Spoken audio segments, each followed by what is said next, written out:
What happened here?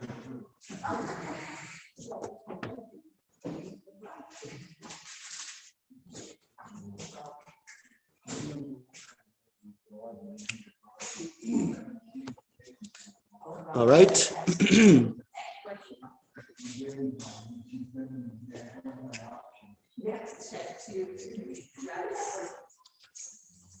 Okay, everyone get into place. We're going to begin in a moment.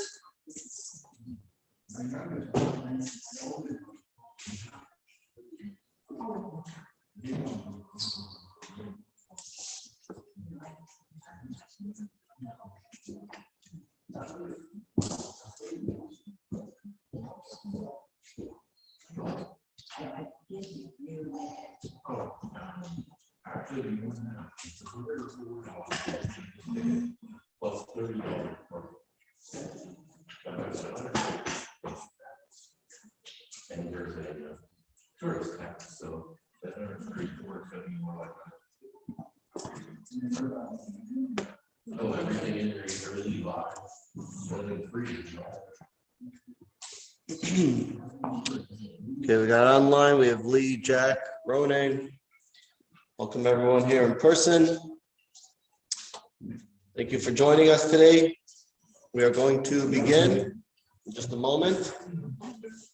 So, time to finish up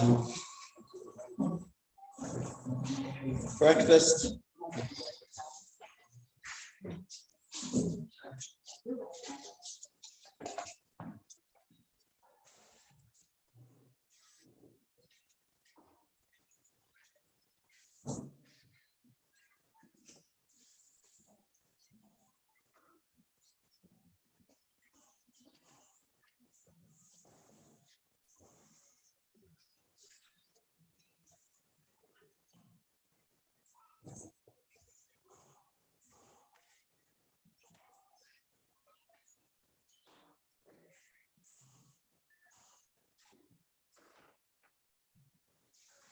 We've got a few more people coming in.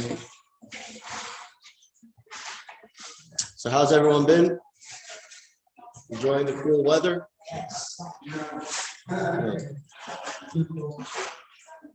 They're not. Now I know who's been living here long enough. Hi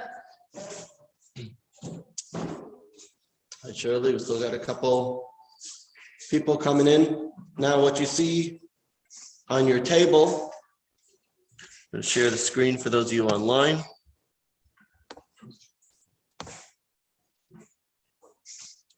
And what you see here is the upcoming course. I know that we're just starting this one. So the upcoming course called Meditation from Sinai, which is very interesting. It's going to be it's going to be in the end of January. And it's going to be a very different kind of course. It's going to be about meditations. It's going to be a little bit more spiritual. Some people may enjoy that.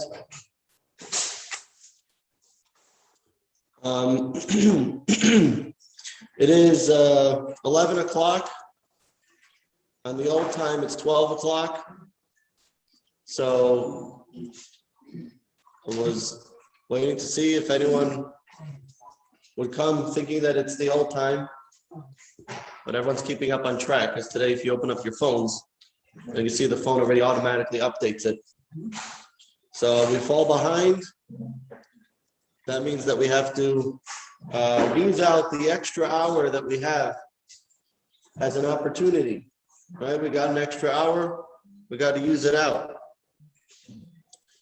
So I hope everybody used it out well. All right. I see some more coming in online. Hello, Bruce. Ronan. All right. We are officially going to begin now. It is 11 o'clock.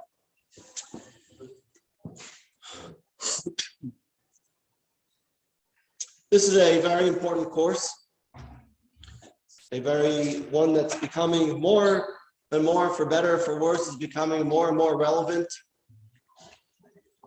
And welcome Sheila Abrams from Citrus County. Now we have a couple in Citrus County. The one behind you is from Citrus County as well.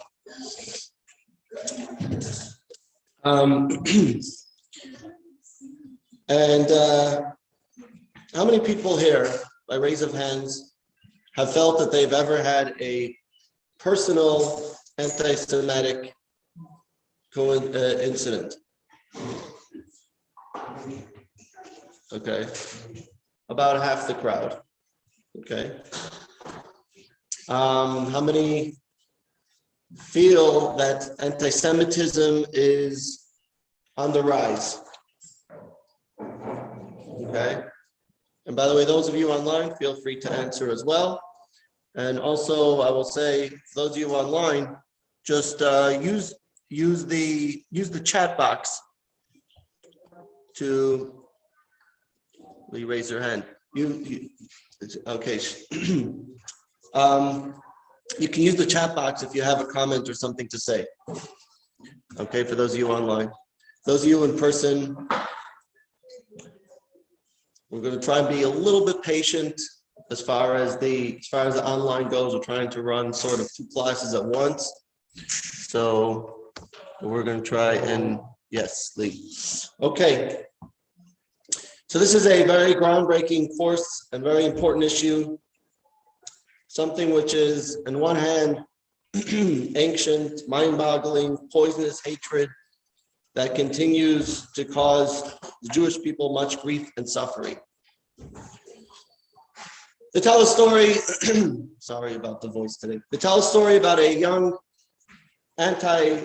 well-known anti-Semite who walks into a bar in a Russian town, and he goes over to the bartender, and he looks to the corner of his eye, and he sees there's a Jew with a yarmulke and payas sitting at the corner, and he is furious that this guy had entered his peasant bar.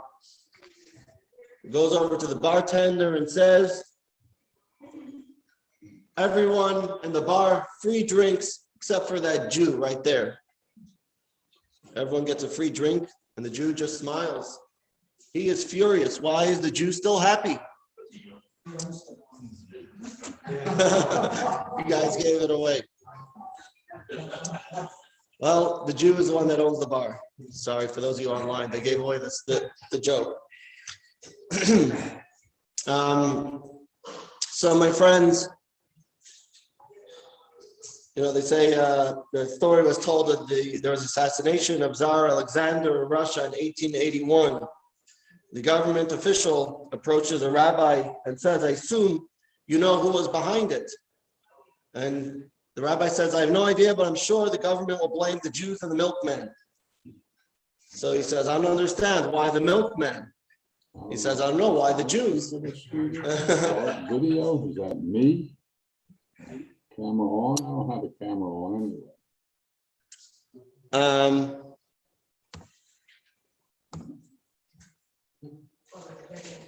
Yeah, I found we might need another table here. I have no sound. Terrific. Hi, participants. They must be getting sound. You're not able to hear? Those of you online can't hear? Jack, you can't hear? I can hear. You can hear. Bruce, can you hear? Yes, I can. Okay, I'm not sure why Jack is saying that you can't hear. So, looking back at the 20th century, for the most part, it seemed to be a safe place for the Jews living in diaspora.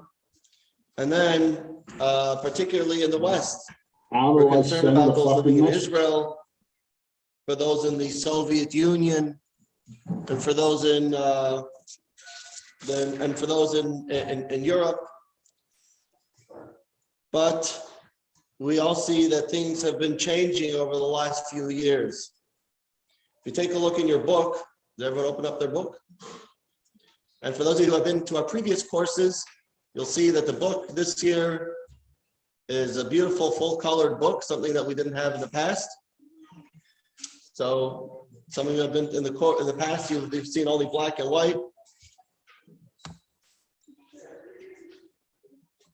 Okay. So you see over here, figure 1.1. This is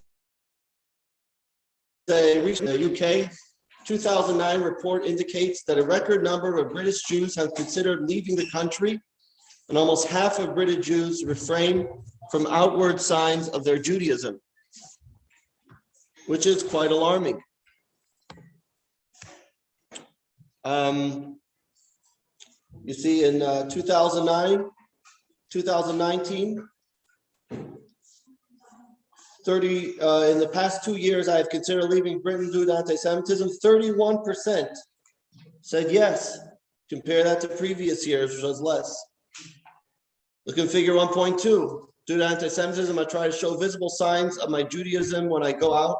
I try not to show signs of visible signs of my Judaism when I go out, like a Star of David or Jewish skull cap. Okay, so you see that 19% say I do not show visible signs of my Judaism, but there's nothing to do with anti-Semitism. 60% say that they agree. Anyway, this is obviously something that's going up. We all know a couple of years ago, October 27th, 2018, we all were awoken to the horrifying news of a shooting in the Tree of Life congregation in Pittsburgh, when a individual white supremacy stormed the congregation, and that was a shocker. It was a shocker for American Jews to find out that this can happen in our soil, in our country. Then shortly after that, in 2019, there was, in April 27, 2019, there was a shooting in the Chabad of Poway. That was on the last day of Pesach. So, according to data, and I don't want to get too caught up in the data, but just for discussion's sake, you see this in your book as well.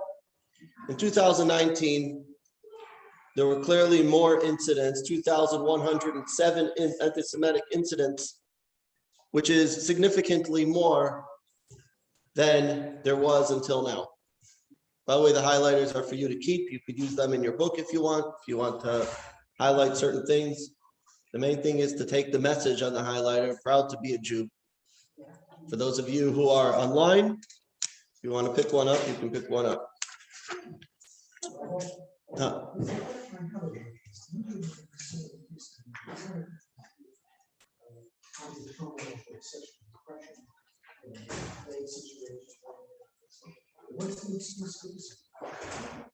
Okay, so let's let it play out a little bit. The same thing in Australia, you see figure 1.4. In Canada, we're not going to go through all the details, but you could look at it. And the point is very clear that obviously today, anti-Semitism has been on the rise and something that many people are concerned about. Hence, today's discussion. Something that many of us want to hear, want to talk about, and obviously all of you here and those of you online who have come to hear about this very important topic. Now, before we continue on with this lesson, what I want to make clear is what this course is and what this course is not. What this course, sorry, for many of us, starting in the 20th century, responding and reacting to anti-Semitism has been a significant component of their Jewish identity. And a great deal of emphasis has been on ideas like never again, and the Jewish people cannot accept such hate and such atrocities. And as we see that the American Jews especially, that they consider being remembering the Holocaust as a significant part of being a Jew. Take a look at figure 1.6. The Pew research in 2020, which was just recently, the most recent one, the percent of Jews who say that blank is an essential part of what being Jewish really means to them. And a staggering 76% said remembering the Holocaust, which is obviously very, very significant. But if you take a look at the bottom of it, observing Jewish law was only 15%, or eating traditional Jewish foods. I mean, I'm not sure, does lox and bagels constitute Jewish foods or not? We're not sure if that goes into the category. Being part of a Jewish community, but 76% compared to that, in other words, most Jews agree that remembering the Holocaust is part of being Jewish. Now, Deborah Lipstadt wrote in her book, Anti-Semitism. Anti-Semitism Here and Now is a New York article, I think it was, New York Times, text in the 1A. Now, usually I have people read for everyone, but being that we have some people online and some people in person, so I'm afraid that those online won't be able to hear if someone's reading out there from the crowd. Again, for those of you online, if there's any issues, just throw a little message in the chat box and let me know. Most Jews will immediately step forward when Jews anywhere are being attacked by anti-Semites. This is on page 9 in your student book, I'm sorry. Page 9 in your student book. This is, of course, as it should be. What is regrettable, however, is that for some Jews, the fight against anti-Semitism becomes the sum total of their Jewish identity. Recently, a much respected Jewish community leader lamented to me that he regretted not having educated his children about Jewish traditions and culture. He was, however, very proud of the fact that he had embedded within them a total intolerance of anti-Semitism. His kids were prepared to be at the barricades to do battle against this hatred and many others as well. His comments made me sad. Anti-Semitism has become the drummer to which the family's Jewish identity marches. They know of a Jew as object, not subject. In other words, what is done to Jews becomes far more significant than what Jews do. Okay, let me read that line again. What is done to Jews becomes far more significant than what Jews do. This well-intentioned Jewish father has deprived his children of a rich and multifaceted legacy. They have been taught to see themselves mainly as perennial victims. This sees the oppressor control over one's destiny. It leaves many Jews, including this man's children, aware of what to be against, but not what to be for. Again, this last line is also, it leaves many Jews, including this man's children, aware of what to be against, but not what to be for.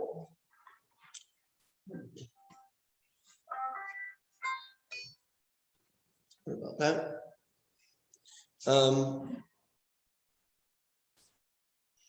Shut that off.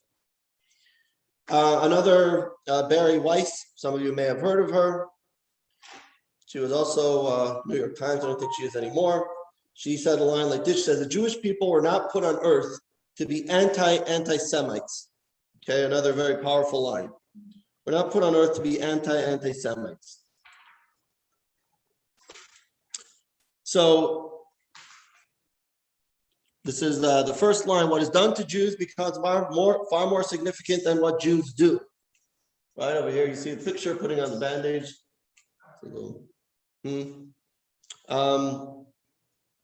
And then the second line, the Jewish people are not put on earth to be, we are put on earth, I didn't read the last line. We are put on earth to be Jews. In fact, if we are not using anti-Semitism to form as the basis of our Judaism, it is still problematic if we overemphasize it. In other words, we don't want to have too much negativity, and our children don't want to associate with identity as negativity. And we see this. I have sisters who who go on, who are Chabad, who have Chabad on campus. And you see sometimes children that their entire identity was fighting anti-Semitism, or that kind of Jewish structure, without any real enjoyable traditional Jewish practices at home. So therefore, this course is not, as we said, a rallying call to direct our entire Jewishness towards fighting anti-Semitism. And the goal is not to get us bogged down by negativity. Rather, we are going to address some very real questions about Jewish hatred that people are asking in today's climate. And so that's why when some people ask me about the course, I said we're going to take a very different approach than probably a course in anti-Semitism that you'll hear from the ADL or whatever, where usually the focus is more about, this is the fact of what's happening in life and we got to go out there and fight it. We're going to try and give a little bit more of a positive approach, which I think is a better one. These are the questions that we'll be dealing with. Let's take a look at figure 1.7. Number one, what are some tools for coping with fears triggered by anti-Semitism? Okay. The wording here is coping with the fears triggered by anti-Semitism. What role does faith play in addressing anti-Semitism? What are the best strategies to reduce anti-Semitism? What are the root causes of anti-Semitism? And how does identifying these factors impact our efforts to prevent the hatred? Number 5, how can we counter Israel-focused anti-Semitism, and how can we determine when criticism of Israel is anti-Semitic? Number 6, how can we forestall well-meaning Jewish youth from unwittingly lending their voices to anti-Semitic agendas? And number 7, what's the best strategy for dealing with public figures who take an unfavorable position towards us? Now, we're not going to deal with all these questions today. Sad that some are more focused on anti-Semites than God. Okay, we're not going to deal with all of these today. That's going to be discussed throughout the course, many of these different things. So let's look at what today's discussion will be about. We're going to begin with a question that we already asked before, which was, have you or anyone close to you been recently a victim of verbal or physical anti-Semitic assault? Many of you answered yes. And the next question is number 2.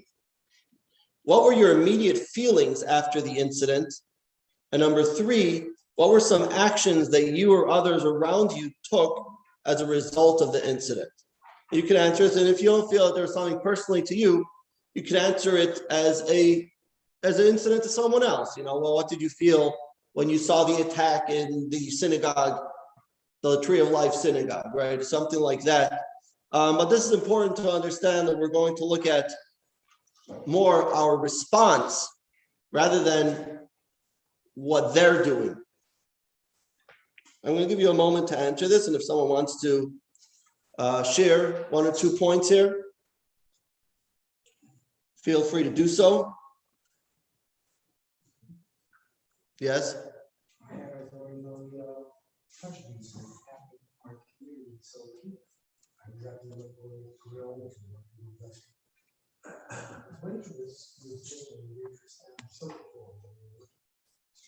You have to speak a little louder, people can't hear. Waitress that worked as a waitress in South Florida to Orthodox Jews was literally speaking her mind about how she can't stand Orthodox Jews in general. Okay, so what did you feel about it? What do you do about it? Well, that could be one of these why. Sure, I got interrupted by the fight. That's why the head of the restaurant. So you got fired, okay? No, I didn't ask him to do that. He did Okay. it himself. Apparently, he's hated by the other staff as well, and they officially decided to break it. But she was talking to an African American about this. She wasn't talking to me about it. And they kept on going, yeah, I know exactly what you was trying to do. They weren't ever going to say it themselves. But they were coming out the only way, I guess, in the long run. And that's what hurt most of all. I really Okay. I don't live with it. Okay. So, what okay, and anyone else? And also, what I want to hear more is your response to the incident. Well, I did confront that couple. Yeah, and what happened? I said, you're African American, you can't tell me you've never experienced prejudice in your life ever. How can you go along with prejudice and bias? Okay, so what did they say? You deny it never happened. They denied it happened. Okay. I'm going to read something that someone wrote online. After Gainesville rabbi was sent anti-Semitic letters saying mezuzahs were like swastikas, the rabbi responded by saying he would redouble his efforts to encourage people to put up mezuzah, pride, not fear. So that was, as you could probably imagine, that was a Chabad rabbi giving that kind of response. Thank you for sharing that, Lee. Anyone else? Yes? When our daughter was little, we had moved from, she'd gone to day school, and we moved to Dayton. And we got very friendly with neighbors. Dayton, Ohio? Dayton, Ohio. Okay. Dayton, Ohio. She, like I said, she was in private school before we moved. So a neighbor of ours, and we got along with really, really well. But one day she was saying, "You can always tell a Jew." And I said, "You can." And she goes, "I can't." I said, "You can pick them out." "Oh, yes, I can." I said, "Really? Really think you could?" I said, "You could just go down the street and find it?" "Oh, I could." I said, "Well, okay." I said, "I got a test." I said, "I'm going to bring you a picture of my daughter's school, her old schooling, and you can pick out the Jews." Okay. So I get it. Of course, I covered up the name of the school, and of course, she picked out every dark-haired, child. Right. And I said, "Are you sure? Have you got them all?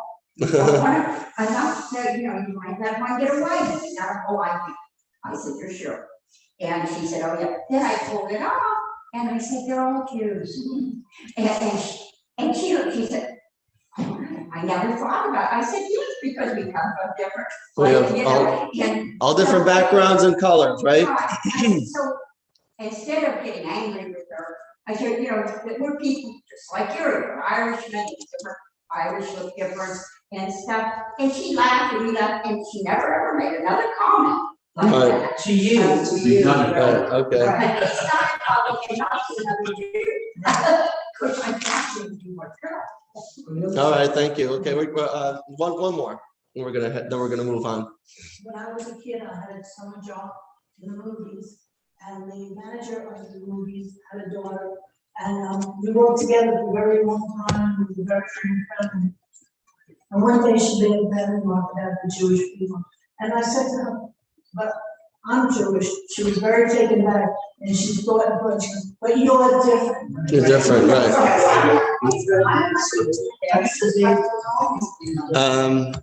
I'm gonna read one more thing from someone written online.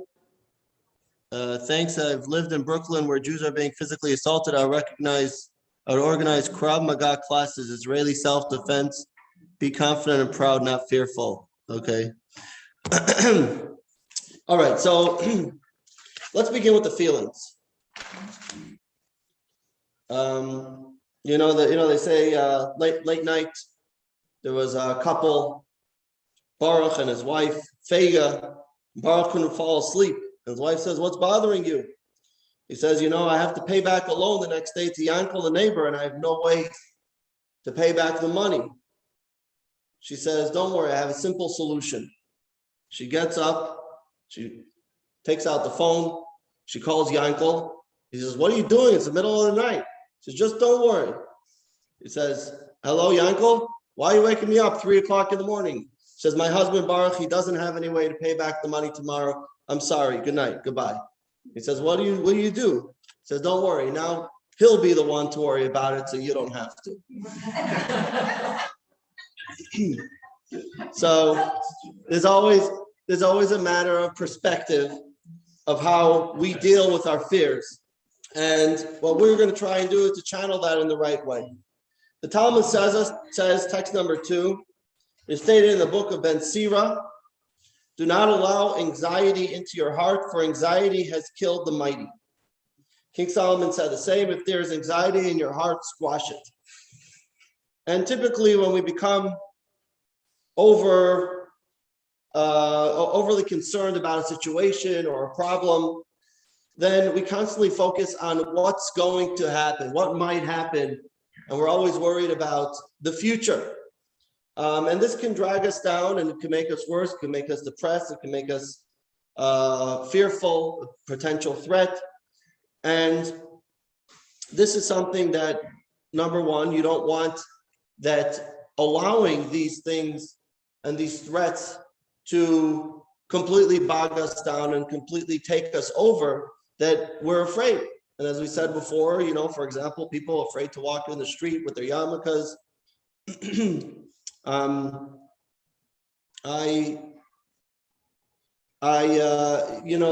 There's no denying that there's a rise in anti-Semitic incidents, and there's plenty to be concerned about. But many people are concerned more than being constructive about it. And this is a great concern, especially for younger generations of Jews, because we're constantly implementing within them how dangerous and how scary it is to be a Jew today. And some people will feel that we're doomed to live in the society and there's no hope, and always living as a victim. As you know, I'm not someone that hides my Judaism very much. Even if I try to, it usually doesn't work. And one thing that a lot of people ask me about is my tzitzis, right? My tzitzis, my strings hanging down. And I get questions about it very, very often. And I explain to them what it is. It's God telling us to remember his commandments. But, for some people, they may see that as right away as anti-Semitic. I don't. I see it as people that are just curious. People just want to know. And in a lot of cases, that's actually what it is. It's just someone who just wants to know. So there's also that. And so when we talk about dealing with the response to these situations, so do we see this as a threat, or do we see it as something that's going to make us more difficult for us? Now, yeah. It's very funny because I just had a refrigerator delivered. And the guy who delivered it walked into the house and he touched the mezuzah and he said, "Oh," he says, "Is this your mezuzah?" Oh, yeah? And I looked at him and I went, "Yeah, how do you know all that?" He said, "I just know." He said, "And I'm from South Florida," and blah, blah, blah. Right. And I said, "Well, what does it mean to you? What does it say to you?" And he didn't understand. I guess he didn't understand. Right. How to answer the A lot question. of times they just want to know. Right. And that's another thing. And we also have to know what to answer as well. And that's part of the discussion here. Now, we're not trying to ignore the reality. Okay, we live in a time where bliss of ignorance is for many the situation, but that's not necessarily the way we want it to be. What we're going to do today is we're going to try and have a proper response. Okay, as we said earlier, we're going to, let's put it this way, we're going to take a look at the bigger picture. And when we take a look at the bigger picture, we may see that things are not really what they're made out to be. Let's take a look at a moment. Deborah Lipstadt, we quoted her before. She a professor of modern Jewish history and Holocaust studies at Emory University. And in 2018, she published Anti-Semitism Here and Now, which we said before. And she was asked in an interview, she's concerned about what the future will bring for Jews. She responded, see text number 3. She responded that the fact that we're here is such a historic anomaly. It makes no sense. So sometimes when I'm asked about anti-Semitism, people will say, well, how can you be optimistic in all this? How can you see the positive? It's such a dreary situation. And I say, because we shouldn't be here. And the fact that we are here shouldn't be taken for granted. Very important point. Okay, we're here. Let's take a look at our history. The fact that we've been targets throughout history, primary targets of basically every society. We've been threatened, we've been attacked, and it's not just a random historical fluke that we've survived everything from the Nazis to the pogroms to the Inquisition, right? And this point is going to be stressed by Maimonides when dealing with anti-Semitism in his day, who, by the way, he was personally attacked in where he lived. It was the Muslims, particularly, and his own story. His brother was, God forbid, killed, and he had to flee from them. And anyway, so in the year 1168, the Jews of Yemen were confronted with a three-pronged problem. The problem was, number one, that there was a fanatical Muslim cleric who became the ruler of Yemen, and he said that all the Jewish subjects were to convert to Islam under harsh punishment or suffering. And at that time, there was a Jew who embraced Islam, preaching to Jews that Islam had superseded Judaism. So in other words, it wasn't only coming from external sources, it was also coming from within. Because here you had a Jew who converted to Islam who was now trying to pressure his own people. Furthermore, at that time, an impostor appeared proclaiming himself to be the Jewish Messiah. So there was a lot going on for the Jews of Yemen at the time, and it was just too much for them to handle. And they needed some advice, they needed some guidance. So the rabbi at the time turned to one of the greatest sages, perhaps in Jewish history, the Rambam Maimonides. And he wrote a famous letter to the Jews of Yemen, Igeret Teiman, it's called in Hebrew. And he wrote to them as follows, text number 4. God assured our father Jacob early on that although the nations would enslave his descendants, treat them cruelly and subjugate them, his children would survive and endure, whereas those who enslaved them would eventually disappear. God told him, your descendants will be like the dust of the earth. Although they are destined to be trampled and downtrodden, as everyone tramples the dust of the earth, they will overcome and triumph in the end, just as, to continue the analogy, the dust eventually rises over those who trampled upon it, when their corpses are buried. So Israel will remain in existence, whereas those who have trodden upon her will not. The Creator similarly assured us through his prophets that we will never be destroyed, that he will never permit our annihilation, and that we will never stray from being a nation devoted to its purpose. Just as it is impossible for God's own existence to be nullified, so it is impossible that we should be destroyed and eliminated from the world. So speak Malachi, I am God, and have not changed, and you, the children of Jacob, have not been destroyed. So what he is saying is a three-pronged point. The first point is that we are a miraculous people. This is what happened then. A little behind some of these. We are a miraculous people. And don't take that for granted. The Jewish survival has baffled historians and sociologists. And this is something that we actually read today in today's Torah portion, how God promises Jacob that I'm going to give this land to your people and I'm going to protect you. Jacob is fleeing from his brother Esau, who is the father of the Romans in a certain sense, father of Christianity in a certain sense. So God informed Yaakov that despite all difficulties the Jews would face, they would be the eternal people, just like God himself is eternal. And just like God will always be there, so too we will. Because the Jewish people were put here to survive not only to survive, but to do what our mission and purpose in this world is. Because the divine promise of Jewish survival is actually an anchor and positivity for us, just as it was by the Jews of Yemen back then in the 12th century.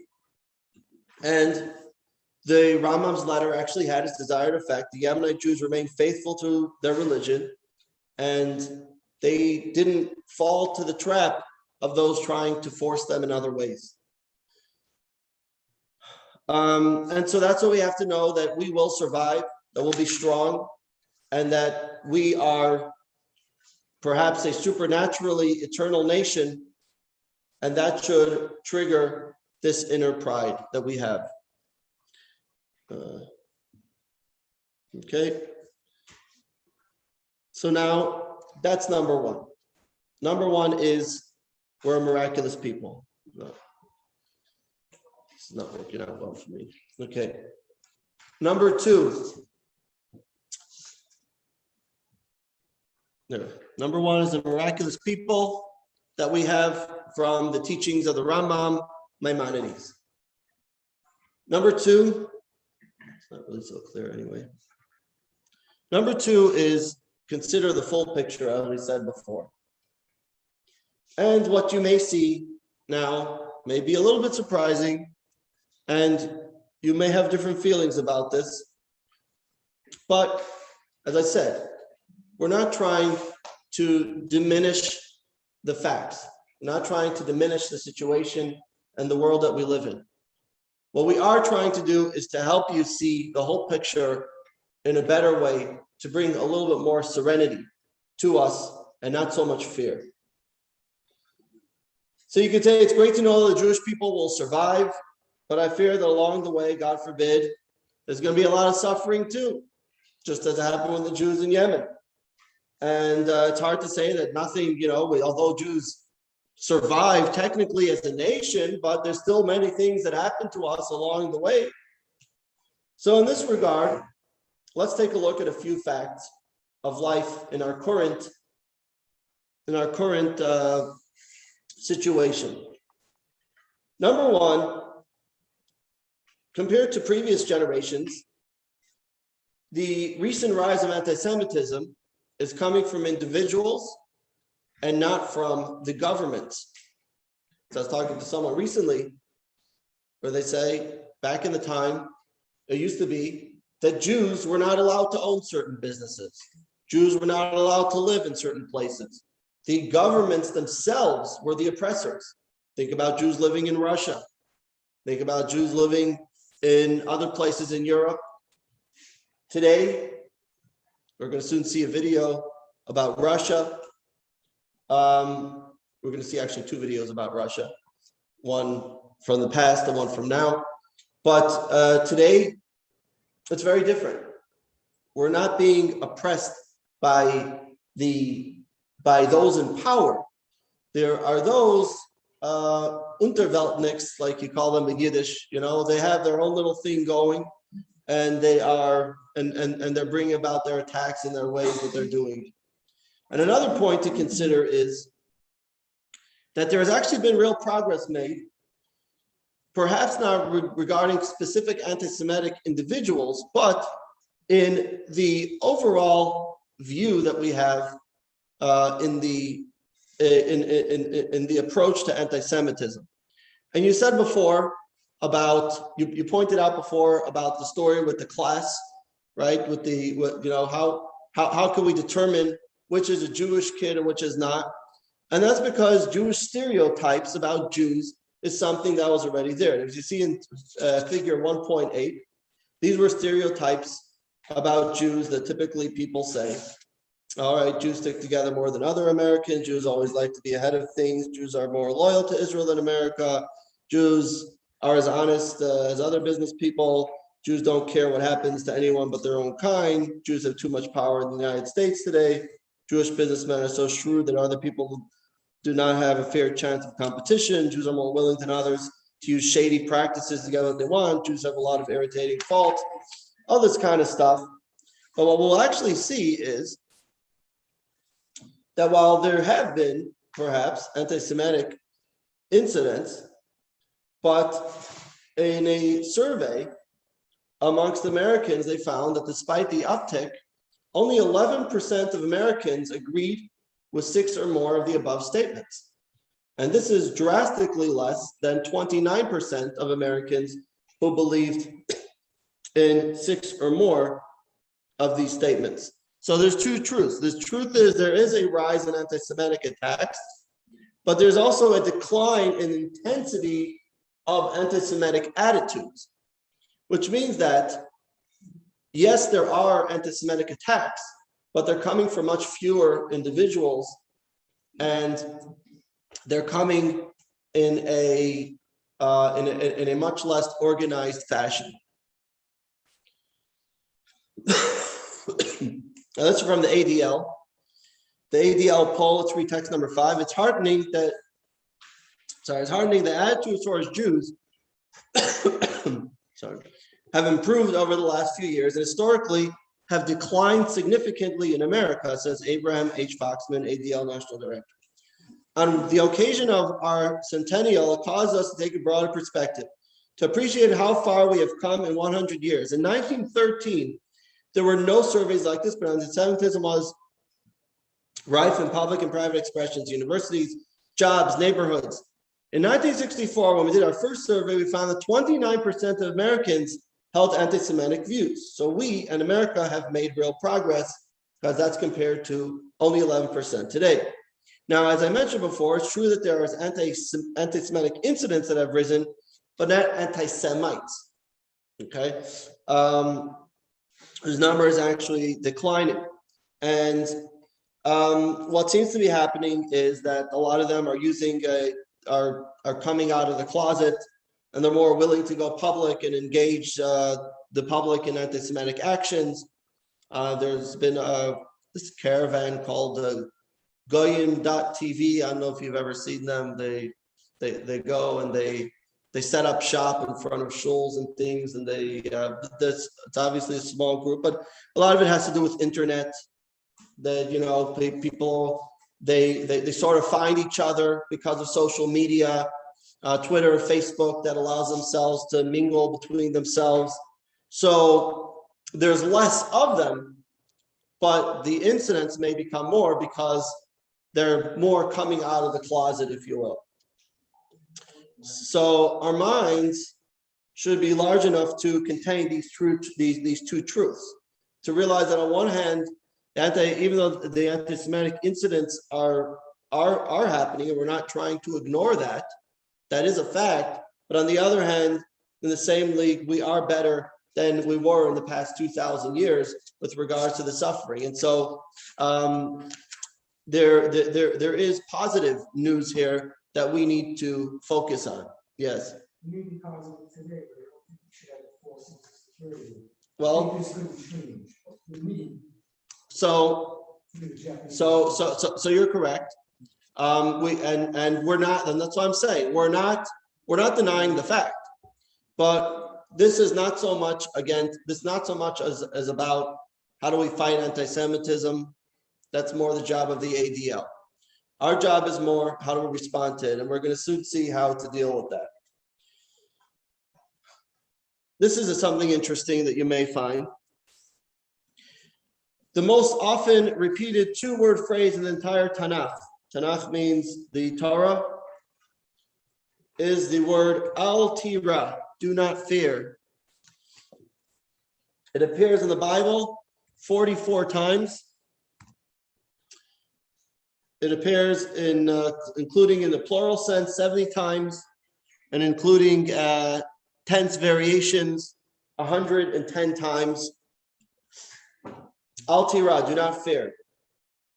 And God is telling Abraham, Isaac, and Jacob, he tells them each in a different form, in a different manner, in a different way, do not fear. Why does this appear so many times in the Torah? Because the Bible wants to instill this point that even though life is filled with unsettling moments, there's no room for dread and panic if we have faith. King David eloquently points this out in a verse in Psalm number 23. Many of us know this verse, the Psalm of David. The Lord is my shepherd, I shall not lack. He allows me to lie down in green pastures. He leads me beside still waters. Even if I walk in the valley of death's shadow, I will fear no evil, for you are with me. Your rod and your staff, they comfort me. I'm sure you've heard this prayer being said many times. Perhaps the translation a little different here or there. And we say this in many of our prayers. We say it Friday night. We also say it at challenging times. For example, by funerals, this prayer is said. Memorials, this prayer is said. To know that God is always our shepherd. King David is referring to God as a shepherd. And David himself was a shepherd. And the young man knew the difficult task of being a shepherd. One of the reasons that David was chosen because he was so careful how he treated his sheep. He would first allow the younger sheep to pasture, and they would feed on the softer grass. Then he would allow the older sheep to pasture, so they would be able to eat the regular grass, and only then he would allow the middle-aged, the healthy ones to go out and eat the grass, which is tougher. In other words, he recognized the needs of even his little sheep. And he say that, God, please help me in this job. Even when I walk in the valley of death's shadow, I will feel no evil. He said, the pastures are going to be green, the still waters, a cup of running water. And he says, I know that I'm in good hands because God is with me. It's an interesting story that we're going to share with you now in a video. And I hope this is going to work here.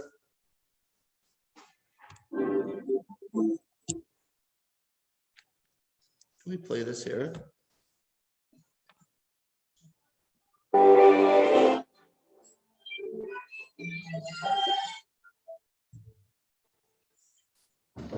In January 1948, in the dark hours of the Soviet Union, a child was born in Slovenia who was destined to symbolize mighty struggles. A bitter global struggle between the bald eagle and the brown bear in the throat of the Soviet Union. A child was born in Stalino, and the brown bear in the throes of their Cold War. And the free soul of a believer, between monstrous anti-Semitism and a proud Jew, and between the temptation to collapse and the superhuman will to survive. Nathan Sharansky graduated from Moscow's Physical Technical Institute before joining the underground human rights movement, reclaiming his Jewish heritage and emerging as a foremost dissident and spokesman for human rights. In 1973, Nathan took the calculated risk of applying for an exit visa to Israel. He was denied and rose to the forefront of Jewish refusnik activities. Well, I was in the middle of the struggle when the situation looked very dangerous, when some of my friends in Helsinki group were already arrested, when new wave of repressions against Jewish activists was clearly prepared. And at this time I received a note from my wife Avital through some American Jewish tourists. And together with this note, a small psalm book. And Avital writes that this psalm book was with me in the last year when I was trying to help you in different places in the world. And I have a feeling that the time has come to send it to you. And I opened the book, and I can't read there anything because I never learned how to read these texts. And also, most of the words I don't know. Many of the words I know, about 1,000 words, mainly of our daily struggle, prison, repressions, demonstrations, but not these words. So I decided I don't have time for these small things when I'm very busy now in organizing demonstrations and press conferences. And almost forgot. In 1977, he was arrested on false charges of spying for the United States. But prior to the announcement of his verdict, he famously declared, "To the court I have nothing to say. To my wife and the Jewish people I say, next year in Jerusalem." Sentenced to 13 years imprisonment, He spent the next 16 months, some 1,600 miles away from Jerusalem, in Moscow's Lefortovo prison, often in solitary confinement and in a special torture cell, before being transferred to a Siberian labor camp. They bring me the list of things that they confiscated, and there is mentioned this small black book, not in Russian, and I understand that they're talking about this psalm book, which was sent to by Vital, and then I remember this note which is sent. And I demanded they'll give it to me, and it was a long struggle. 3 years after I was arrested, they returned this book to me, together with the telegram from my mother that my father passed away. And it's, of course, it's difficult when, it's always difficult, but when you cannot be with your family. And I decided that the only thing which I can do, I will be reading this psalm book until I understand. And so I'm reading these hundreds of thousands of words where I cannot understand where the sentence begins and ends, and cannot understand more than half of the words. And then simply comparing between different places of these words, I try to find out the connection between them. And it so happened that the first phrase from all these hundreds of thousands of words was a short phrase of 13 very short words, which I understood fully. That is the phrase, Gam ki elech bagay salamavet lo ira ra ki ata imadi. It's from the Psalm Kav Gimel, and when you'll go through the valley of shadow of death, and that was very important for me. And fear no. irritating for me. I was fighting the hunger strikes, refusing to work. And that was very powerful. It was very hunger strikes, refusing to work, sometimes bring it to me back. He resisted and persisted with remarkable courage. His miracle dawned in 1986, when he was released in a prisoner exchange. Leading Israeli officials, including Prime Minister Shimon Peres, welcomed him to Jerusalem. And even when they already took me from prison and replaced all my clothes, lying in the snow, refusing to enter the airplane without getting this book back, because I felt that all my strength is there.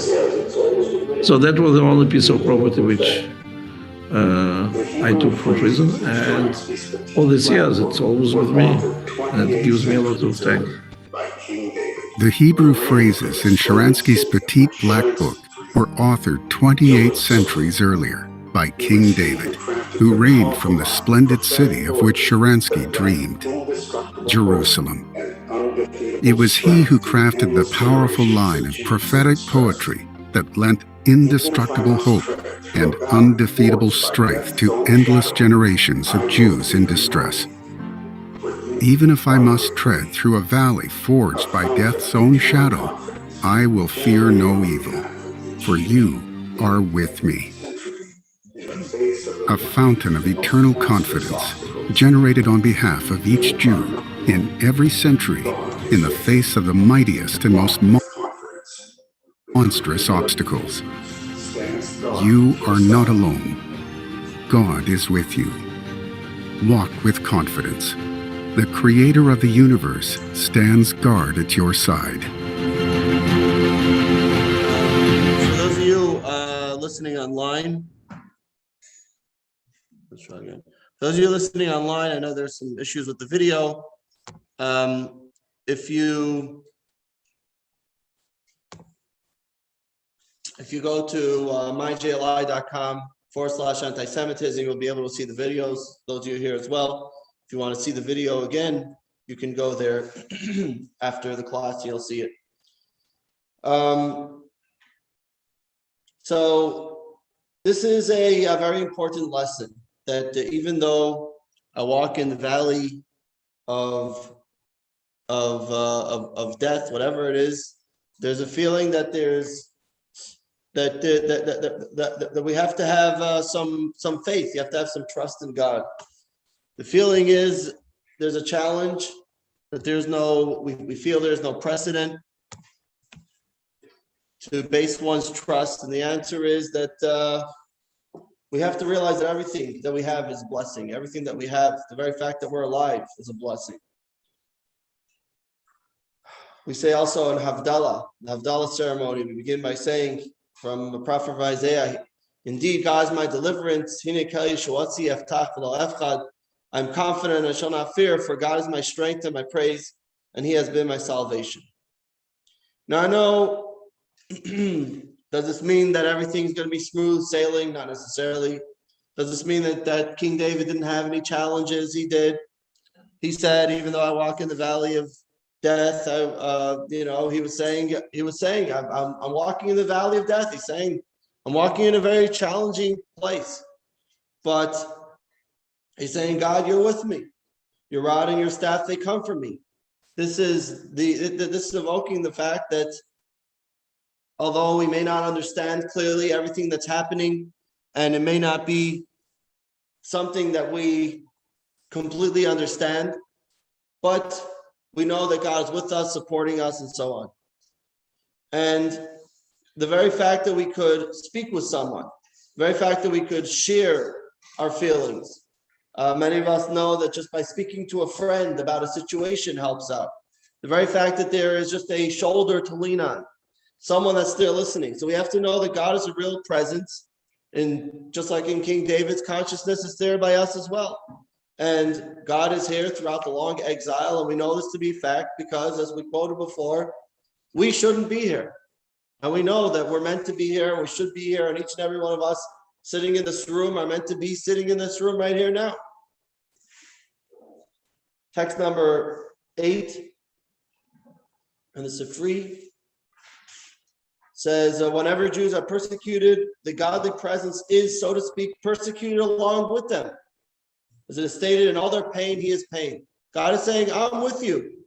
I know it's difficult, but I'm with you even in this difficult time. And the one who trusts in God shall be surrounded by benevolence. Psalms Vatech Hashem Chesed Sevenu. So, although these acts may be happening, we can't allow it to get to us. We can't allow this dread for our safety. Regardless of our efforts, we have to say, God is my shepherd, God is with me. Now I feel no evil, for you are with me. Now I know you're probably going to say, well, yeah, okay, the rabbi is just going to talk about faith. And doesn't he know that we need security cameras and that we need to have, and then we need to have an armed guard in shul as well. So I'm going to address that as well. Doesn't mean that we should just have some faith and just hope that everything will be good. So the question is like this: if we're trusting in God, then does it mean that we have to do anything? If God is helping those, do we have to help ourselves too? Does God help those who help themselves? So to give a proper perspective on this, and what I say the proper perspective is, I know there's extremes to both sides. You have some who say, just got to have faith, and that's it. Leave our doors open. Some people, then you have the other extreme that says, got to arm up. Everyone's got to come with a AK-47 to show. Okay, so we're going to try and put a little bit of perspective on this. In one of the most elaborate and detailed accounts of anti-Semitism and Jewish history. And you know what story that is? Story of Esther, very good. Story of Esther is probably one of the most elaborate and detailed accounts of anti-Semitism. And we see very interesting aspects, and we're going to look at this a few times throughout this course, because what many of us assume that should have happened, Esther is the queen. The queen. Every guy wants to listen to his wife, right? So of course, the king is going to listen to the queen. But Esther actually had a different response first. At first we know, she said, I can't go, it wasn't 30 days. What do you mean you can't go? You're the queen. You can't go to your husband, the king? And then she says, you know what, I'm going to go. But take this very seriously. What does she say? Text number 10. God directed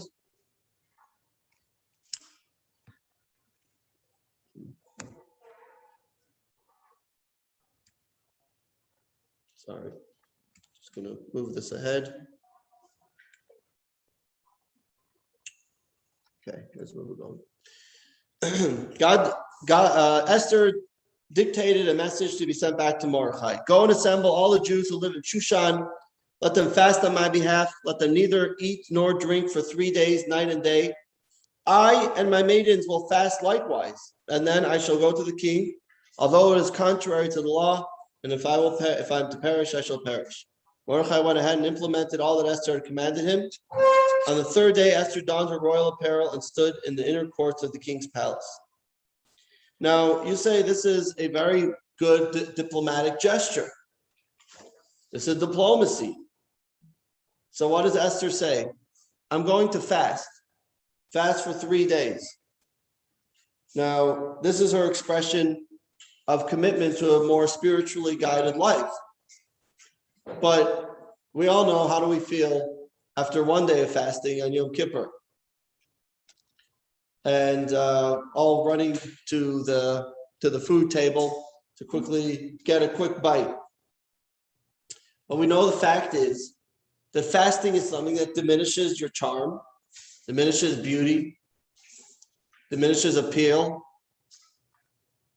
And here she's saying, okay, you know what? I'm really afraid to go to the king. So what am I going to do? I'm going to fast for 3 days. So that way I'll be even less appealing. Does that make sense? So if the entire approach is a diplomatic one, then it makes no sense. Why are you going to the king after fasting? You want it to be good for your people. But Esther realizes that there is 2 things happening here. There is the human effort at play, and then there's the godly miracles at play. And they don't object one to another. They're able to work very well together. The Hasidic teachings explain that this is how it works.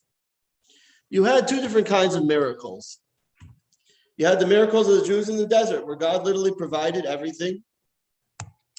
They woke up in the morning, there was food sitting on the ground. They needed to be protected, there was a cloud protecting them. They wanted meat, there was the quails that were there. They were taken care of. Everything was literally given to them from heaven. When God said, when they entered the land of Israel, God said, this is a different kind of life now. Now you have to be part of the resources that's being provided for you. We acknowledge that God is part of our lives, but it may seem that his role is limited. We may say, I'm providing the raw materials, the brains, the natural resources, the circumstances, the livelihood, the secure environment. In other words, many people say, God, maybe get it started, but now I got to do the rest.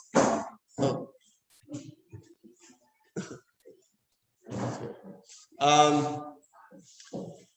Some people, so the way most people see it, all right, I was able to get a job. Now I got to work hard to get that job done. If I got to put in all the work, and if I put in all the work, then eventually it's going to happen. But the Hasidic teachings tell us the reality is that it's actually the opposite. We're not living a different miracle than they did then. What we're actually doing is creating the vessel and the place for God's blessing to come about. So they say a Jewish guy was hit by a car and he was lying there on the ground. The ambulance comes, takes him, puts him on a stretcher, and they lie him down. They put him in the ambulance. And as he's sitting there in the ambulance, he says to him, the paramedic says to him, are you comfortable? He says, I make a living. All right, it took you a second. Okay. So what does the mean that we need to navigate this simple paradox? On one hand, everything that comes is a blessing from God. Everything in this world that we have is God giving it to us. And at the same time,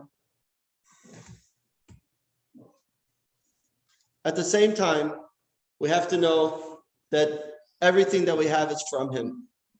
We are doing an action that allows us to feel that the income that we have, that the food that we have is being provided by our own work and our own input. Take, for example, the context of what we're talking about, security. For example, security guards. We hire security guards. And many of you have seen, you come here, Rosh Hashanah, Yom Kippur, you see a security guard sitting here, which allows us to feel the protection being used, provided by this means. God wants us to use these physical means in order for the blessing to come about. And these are suitable actions and spaces for God to provide his blessing without being noticed. In other words, God wants that the blessing should come in a concealed way. God doesn't want that everything should be a defined nature kind of blessing. God wants that we should create a facade that he makes it appear as if nature is yielding its benefits. And this is a partnership between the human and between God. And everything in between is happening between us doing our part by creating that vessel and allowing the blessing to come in. One way to put it, God helps those who make it appear as if though they're helping themselves. The original saying is, God helps those who help themselves. So we're going to change that a little bit. It's not God helps those who help themselves. It's God helps those who make it appear as if they're helping themselves. In other words, the blessing is there. Our job is to make it that we should make a facade, a vessel, a place where that blessing could come about. And so this paradox, on one hand, we say everything comes from God. God created a world of concealment. We create the concealment through our work, and God provides the blessings. And this is true about everything in life. Yes, we can't sit back and say, okay, it's a miracle, let it happen. No, God says, create the concealment of the miracle. Let the miracle be hidden. But create that opportunity for the miracle to come about, to be placed in the right place. And if we open our eyes, we see how this is actually happening. If we open our eyes, we see how everything in life, there's so many things that happen that we try and make this little place within our own life, and then suddenly incredible things happen. We go to the doctor expecting a certain results, and then suddenly we may be treated in a certain way, and the doctor says, wow, that's incredible. I really didn't expect to see the results like that. That's amazing. Maybe you're exercising. Maybe you are exercising, but then there's also the blessing of God that's coming through the doctor. Right? We got a doctor here, right? You see many blessings come through? And nurses as well. We got some nurses here. And this is the way it is with everything in life, with our food, with our sustenance, with children. Everything is coming through a certain blessing, and it's our job to make the place for that blessing to come. And so the way most people see it is that, God says, go and do something. Go and get your get your guns on the side and go get ready to fight. What happens, let's say, in the Israeli army? Right? Take, for example, the 6-Day War. Take a look at what happened. You had every country coming against them. They were literally digging graves. And what does God say? God says, don't sit back and say, okay, God's going to fight the battle for you. No, get those guns on, go get into the airplane, start flying. And what happened? They go, the Egyptian military is sitting there on the ground. They bomb out the whole Egyptian military in one day. I'm sorry, the Egyptian Air Force would be more correct. In other words, and there are some that say, oh, no going to the army. But that's not really the proper approach. The proper approach is that we have to do our partnership with God as well, if you can put it that way. So God helps those who make it appear as if they're helping themselves. And this is a miraculous partnership.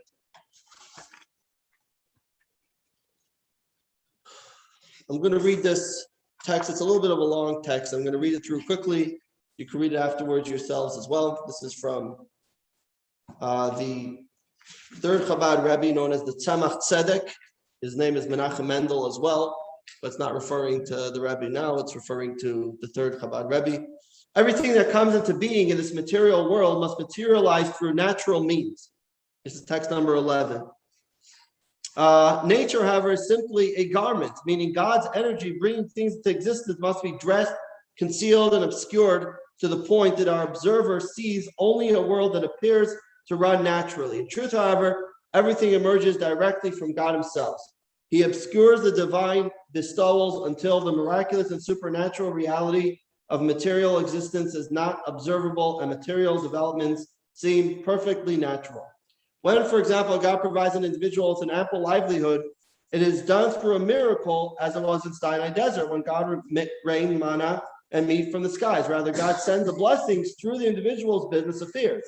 The gains reaped through commerce appear so natural that the individual can be fooled into thinking along the lines, it is my strength that generated this wealth, and it is my wisdom that led to success, for I am well versed in commerce. I know what to buy and what is most prudent in time to sell. This arrangement works as long as we prepare a valid garment through which the divine flow of sustenance can descend into material reality. Our occupation must be proportionate, so that according to the rules of nature, the sum required for our livelihood could theoretically be gained via such an occupation. If this requirement is met, our occupation serves as a perfect garment in which God can disguise his blessing. For we could easily claim, I acquired this wealth through my own skills, because it is indeed considered natural for such an occupation to yield that range of profit. Since such an assertion is logically sound, our occupation is an appropriate conduit for God's kindness. Accordingly, while we work, we should be mindful of our belief that our earnings are God's blessings, that they are like any other open miracle, like the miracle of the manna. Our actions merely weave a garment behind which God can disguise his blessings. One should apply the same concept to all other areas of life. Pursue your needs in accordance with your understanding, with the intention of foregoing an appropriate garment through which God will send his blessing. God will then act as he sees fit, providing the truest form of good that is appropriate for you. So this is the miraculous partnership that we're talking about. God creates a space for protection. When we talk about the idea of security, and some people say, as I said, two extremes. The one extreme that says just trust God and don't worry about it. The other one says, no, we got to go out and fight. Well, our approach, the Hasidic approach, is that both are right and both are wrong. Right? That's always a good Jewish approach, right? So we're saying you need to have both. You should have a good security system. You should have a good alarm system. You should make sure to have a security guard, which we usually do.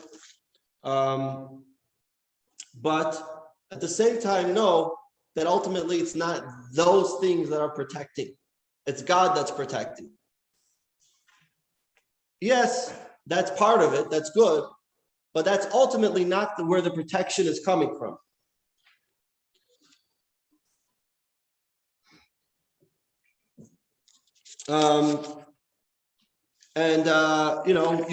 You could say, even with regard to things like we have our control, like earning a living, But this is in fact a open miracle. The fact that Jews throughout exile exist.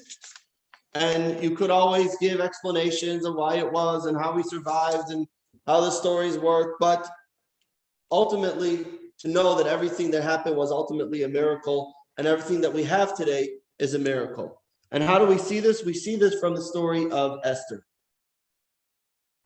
You have two stories that happened in Purim.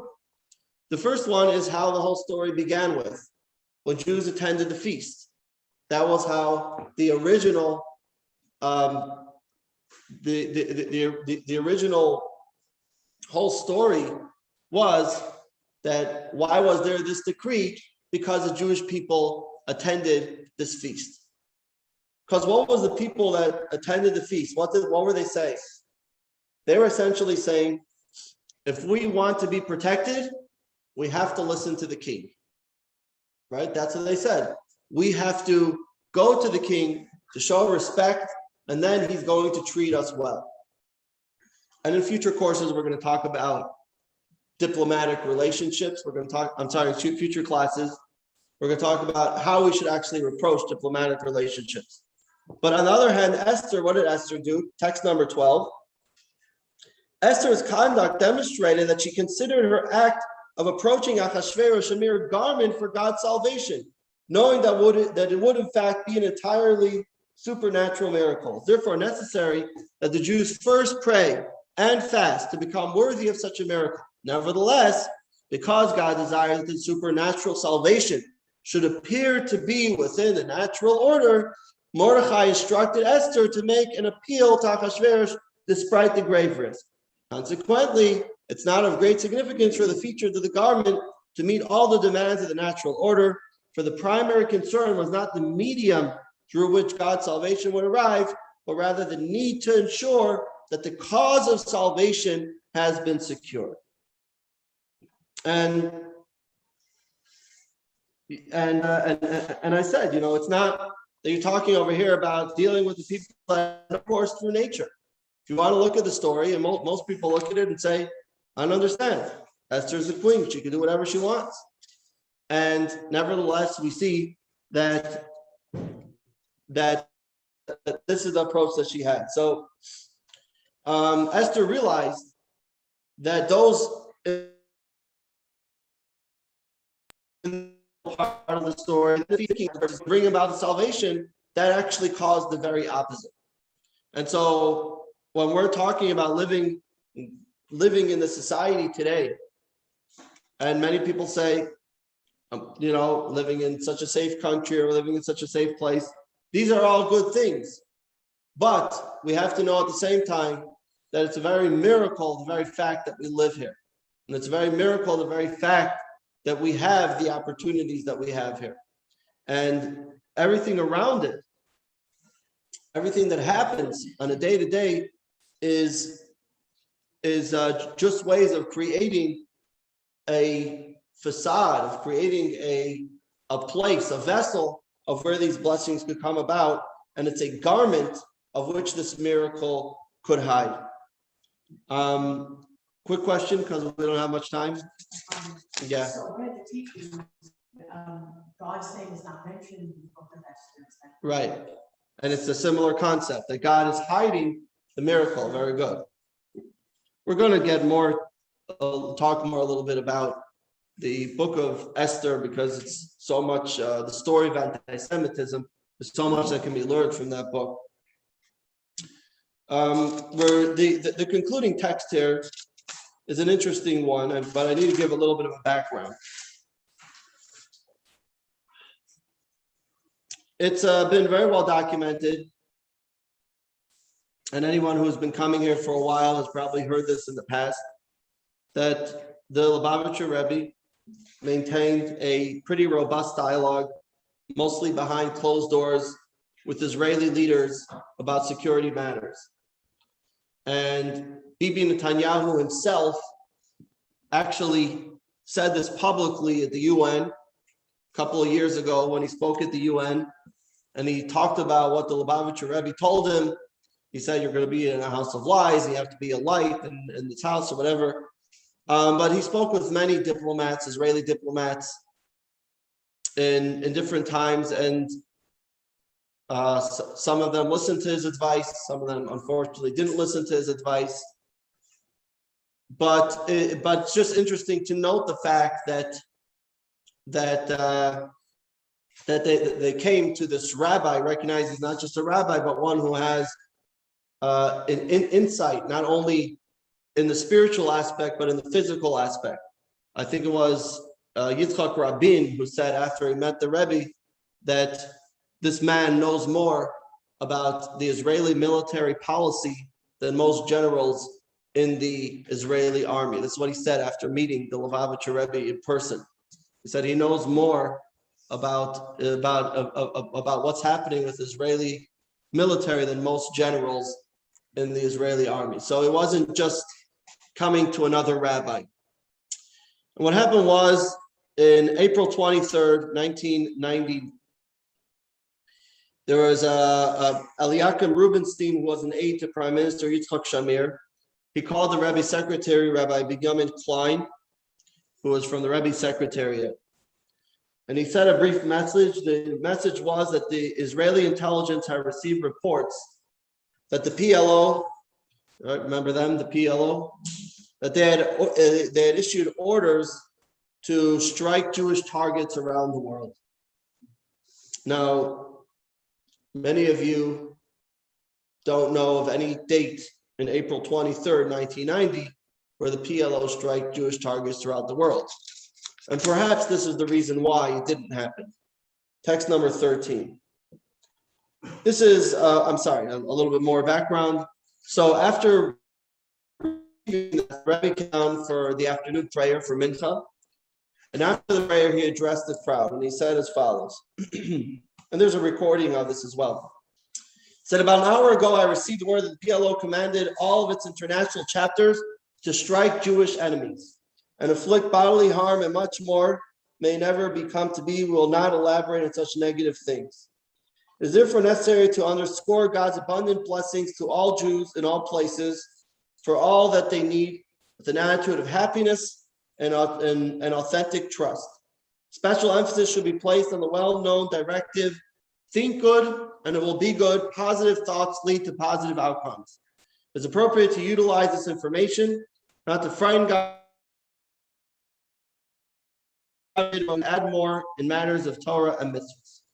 So I want to for a moment break down the different points that he is saying here, where you have a very clear threat against Jewish targets from a reputable anti-Semitic organization, if you will. And we see a few points over here. Number one, he said, let's not dwell too much on the negative. Points out, he says, he uses the term al tiftach peh, which means don't elaborate on such negative things. Don't talk so much about what could happen, what's going to happen. Everybody is always giving their great insight. You know what's going to happen. I know what's going to happen. You know if so and so, if we don't listen to so and so's advice, then this is, you don't know what's going to happen. So stop talking about what's going to happen. You don't know what's going to happen. So don't get too broad on the negative prospects. Number two, try not to be too panicked. Reduce the panic. And it was indeed that when you're more scared and you're more panicked, then that actually causes the situation to be much worse. And so he says, don't worry about it. It's going to be okay. Think good and it will be good. Trach gut and it will sein good. Think good and it will be good. You have to have positive thoughts. So don't allow the panic to strike in within yourself and within others.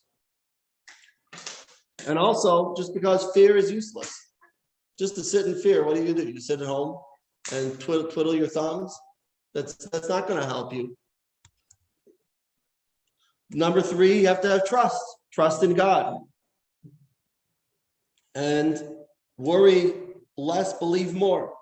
And trust, not only does trust help us, But trust in itself is actually a vessel for God's blessing. That actually helps that the blessing should come about and should play out when we do so. And fourth, he says, do something that you can do, take some action. And for most people, taking action doesn't mean going to local government officials. A lot of us don't have that kind of effect. I mean, you can call your government official, but I don't know if they'll answer the phone. What we have to do is we have to do spiritually. We have to add in our faith by adding Torah study, prayer, charity. And we have to do things, not only to say, I have trust in God, but to actually show that that's coming out.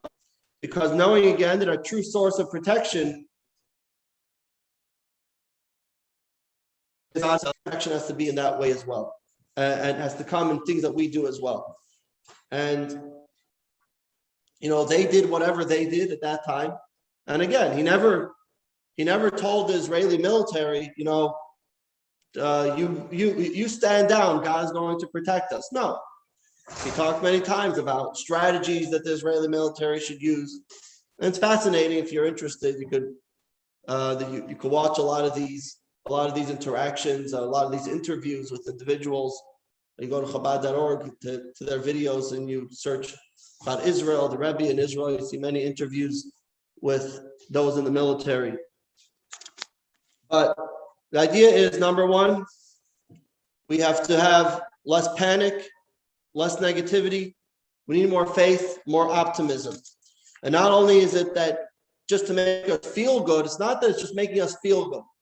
The very fact that we have this good attitude actually helps it play out in a better way. And as I said before, considering the Jewish survival that we have today, if we really want to be honest with the situation and know that the very existence of us as Jewish people, that yes, we need means, we have to have security guards, and we have to have security cameras, but those, and we maybe even lobbying politicians, we're going to talk about that as well, but that's just creating a space for God to work, like Esther. Esther created the space for God's miracle to happen. And I think this is where you'll see perhaps a bit of a different approach than many other sides that you've seen before. This is the Hasidic approach, to realize that we have to do our part in the physical world to protect ourselves, but at the same time, we have to know that ultimately God is the ultimate protector, and we're just creating a space, we're creating a garment, we're creating a vessel for that miracle to play out. What are some things that we could do that's more Esther-like, if you will? Giving tzedakah, Torah, getting a projector that actually works, to study more. And perhaps another thing that's not here on the list is putting a kosher mezuzah on our door. And to make sure that we have a kosher mezuzah, which the mezuzah itself is said to be a place of something of protection. So if anyone doesn't have a kosher mezuzah, I can help you get a kosher mezuzah after the class, and you could get one. Actually using that as a vessel for our protection. It's always good to have security cameras too. I encourage you to get those too. And anyone that signs up with Ring will get a 10% discount. No, I'm just kidding. But we're going to watch one more video. I did share this video on Facebook. Some of you saw this. This was shared by the International Conference of Shluchim just now. It's a fascinating video about how a young rabbi moved to a town, and he was presented with a anti-Semitic attack, and that attack itself was the catalyst to him growing and becoming the future rabbi of this community. Fascinating story. I'm going to play it here on line 2. You got to do these both at the same time. And then I need to do them both at the same time. Wrong. Sorry. I did not do that, right? Let's try that again. Lesson 1. מאז שהייתי ילד הרצתי שליחס. Sorry, try this again.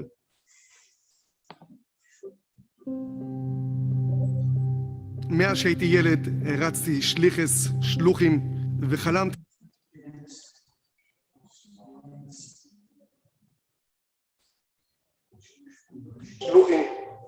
להיות שליח. ולכן כשהייתי בשלוחים, Lesson 1. אמרתי לה שאני מייעד את עצמי להיות שליח. והיא אמרה לי משפט אחד, אני מייעד את עצמי להיות שליח, והיא אמרה לי משפט אחד, והתחתנו והתחלנו לחפש מקום לשליחס. בין ההצעות שקיבלנו היה להיפגש עם הרב הראשי לרוסיה, הרב בר אלעזר. Told them there's actually a big city, the capital of Siberia, Novosibirsk, and what do you think about it? So his first reaction was it's not for him, it's not for his wife, too far, too cold, too complicated, no community. ואז הוא הציע לנו רעיון, הוא אמר, תקשיבו, אני מציע שתיסעו למקום, תהיו שמה, ואז תגידו את הלא. The Rebbe always told people, Leisanyan, to look into it. So look into it. Who knows, maybe actually it's going to excite you.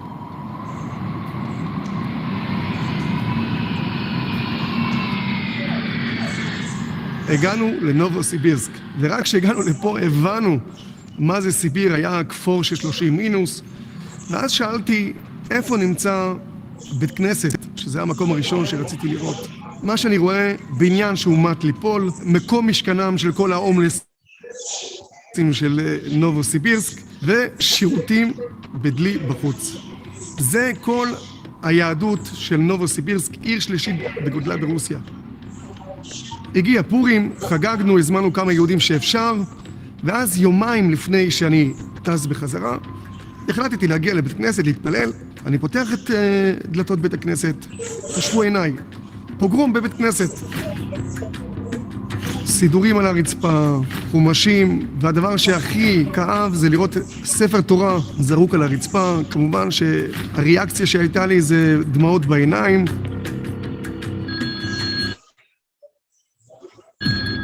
Sure enough, I get a call. It was the middle of the night, and he was frantic. We always say that if there's going to be any anti-Semitism, we're going to be the first ones to make sure that this gets their attention from the government. כי אחרת השלטונות המקומיים לא יעשו שום דבר אם לא יהיה רעש תקשורתי. Open up the shul and show it to them. That's it. That's all I asked them.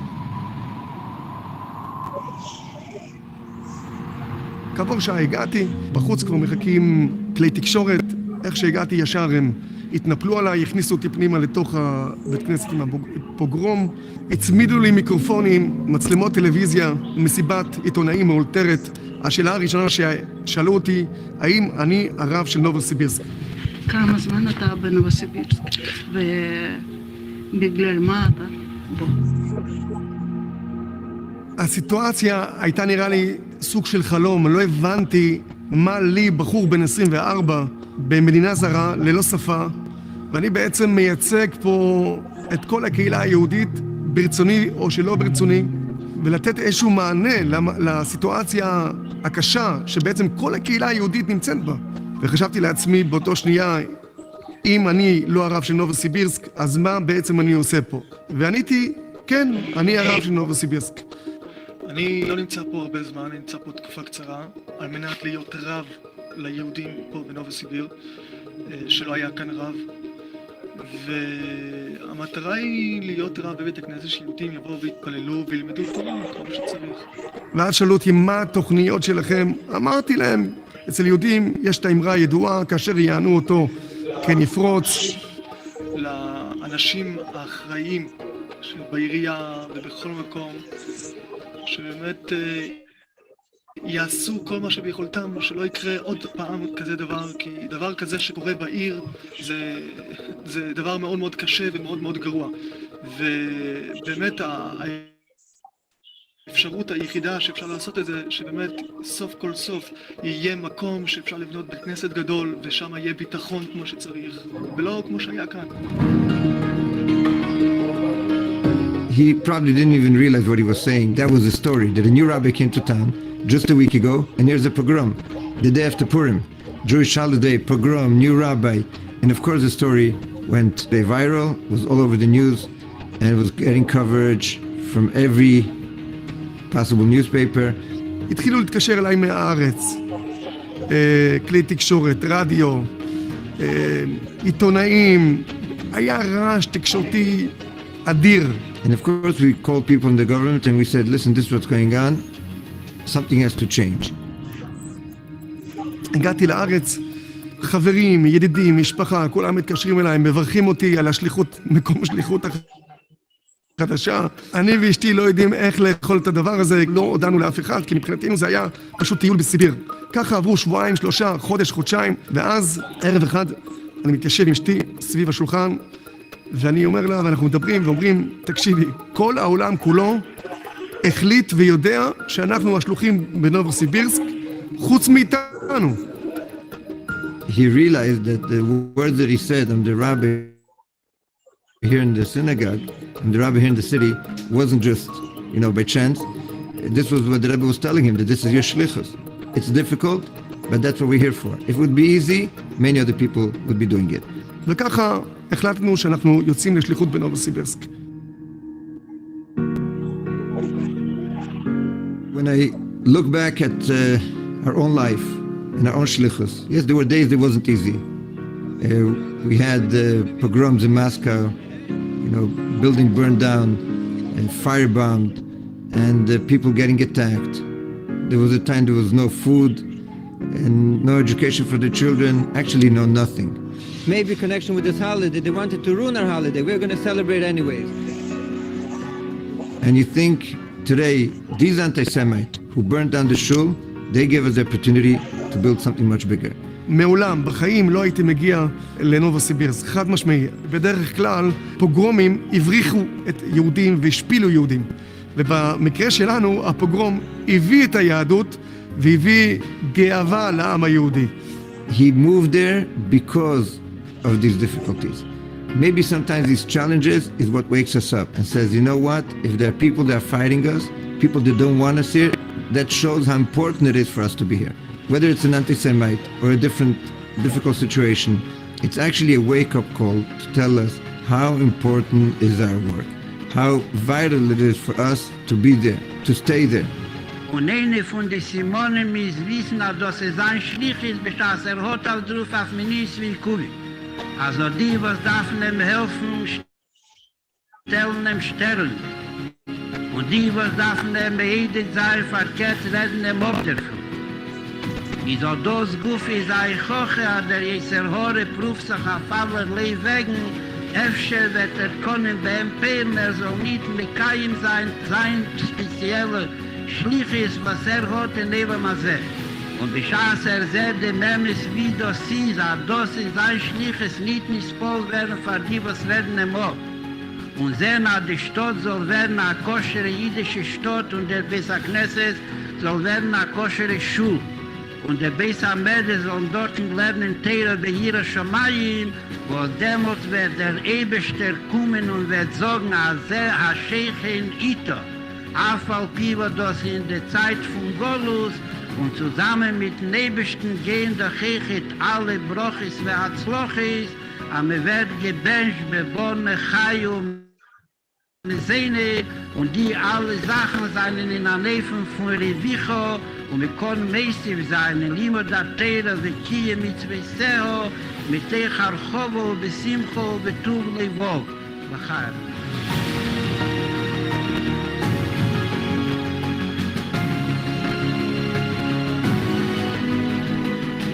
תוך כמה חודשים הרגשנו כמה החום היהודי, האור שאנחנו מביאים לעיר, באמת מאיר את היהודים, את הנשמות שלהם. מאות יהודים התחילו להגיע לקהילה. התחלנו בפעילות ענפה, שבתות, תפילות. אותם אלו פורים שעשו את הפוגרום, אם הם היו יודעים מה התוצאה של הפוגרום שהם עשו אז, הם בטוח היו חושבים פעמיים. You'll pay today $1 million to any of the shluchim that are in Siberia. And today we have, Baruch Hashem, many cities where there are shluchim. You'll pay them the world, they're not going to leave their community. They love it, the people love them. No question that if without the shliach, this would have never happened. So could you imagine a rabbi all of a sudden saying, it's difficult, but my children are here, what I'm going to leave? These are my brothers, these are my best friends. And that's what the shluchim really feel. They come to the community, they become part of the community. So